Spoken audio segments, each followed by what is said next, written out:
Hey YouTube, it's Wednesday. You know what time it is. Let's talk about Agatha all along. Now, this episode, it's a little rough for me. I didn't enjoy it. This is where the momentum train is starting to slow down for me. We saw where the how over half the episode was a song piece that didn't really provide anything to the story. Well, it didn't provide a lot to the story. It's something that could have been maybe 10 minutes, but they drug it out for probably over 20 minutes. And I was like, this is getting a little boring. And I hate when shows do that. I think that's lazy writing.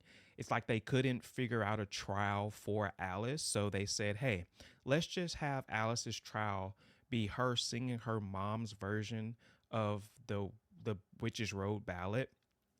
And we find out that, oh, this song the whole time was a protection spell for Alice, and that's why she's still alive because everybody's playing this song somewhere, and if they're playing it, she's being protected.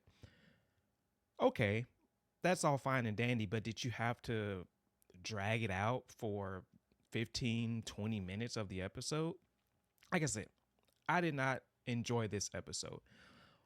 But what I did enjoy, and let's hop into it. So we find out in the last episode that the Green Witch, which was Agatha's neighbor, she died during the last trial. So they have to summon a new one. And the new one that they summon just happens to be Aubrey Plaza's character, Rio. Now, I enjoyed Rio's part in this because she was some comedic relief. Some of her lines were actually kind of funny. I laughed. And some of her interactions with Agatha gave us a little bit more depth as into their relationship. Now, after they summon her, they go to this trial. Like I said, the trial is, oh, they have to sing this song to basically lift the curse of Alice. Whoop de doo. But where the good part of this episode comes in is towards the end. Now, after they after they finish the trial, they go ahead and they go back onto the road. But Teen is hurt. He got stabbed with some glass when the curse threw him through some glass, so he's injured. And they conjure up this potion to basically heal his wound. Now, during all of this, you notice Agatha, she's very attached to Teen. She's very protective, like kind of like a mom. But after they heal him, he has to go somewhere to rest. As he's resting, Agatha's there the whole time while the other witches are in another part of the road, just kind of talking about their past.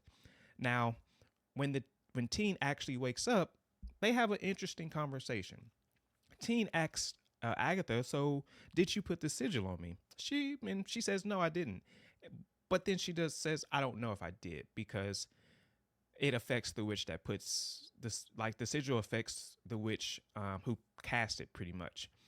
And so, and the only way to lift the sigil is when it's no longer needed. And so, Teen, he asked the bold question. He was like, "So what happened to your son?"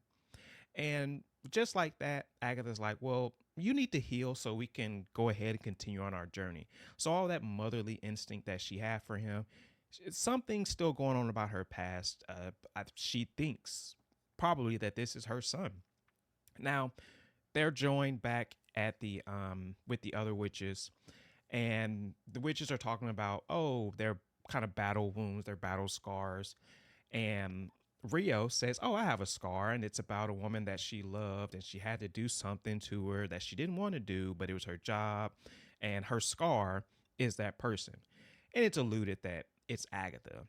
So Agatha walks away, and Aubrey Plaza's character, Rio, she goes ahead and she goes after her.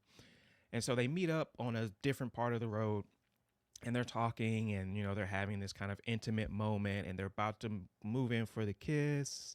But then Rio says, "Oh, Teen, he's not yours." And just like that, Agatha kind of cracks a little smile, and she ends the intimate moment. Now, it was also brought up or kind of alluded to that Rio and Agatha, they had something going on even before this. While they were doing the trial, or before the trial happened, they had this kind of moment where they were like, okay, let's just call it a truce for now. And, let's go back to how it was before, business and pleasure, just you could kind of tell, okay, they had something going on. So basically, what we learn is in the last 10 minutes, we learn that Teen isn't Agatha's son, or by Rio saying Teen isn't Agatha's son. And we also learn that, I mean, really, that's pretty much all we learned from this episode. So, I mean, like I said, if you like music pieces and songs, watch the whole episode. You'll enjoy it. You'll love it. But if you just want to see what happens to move the story along, go ahead, watch the last 10 minutes, and it will save you a whole bunch of time, and you will enjoy the episode a little bit more. Now, that's all I got for this episode. Like I said, I didn't really enjoy it. I felt like it could have been done better, but hey, I think we're on the the downward motion of that momentum train. So, like that, if you like this episode, go ahead and like, comment, subscribe. If you liked the video, like it. If you didn't, dislike it. I'm Sam, and have a good one.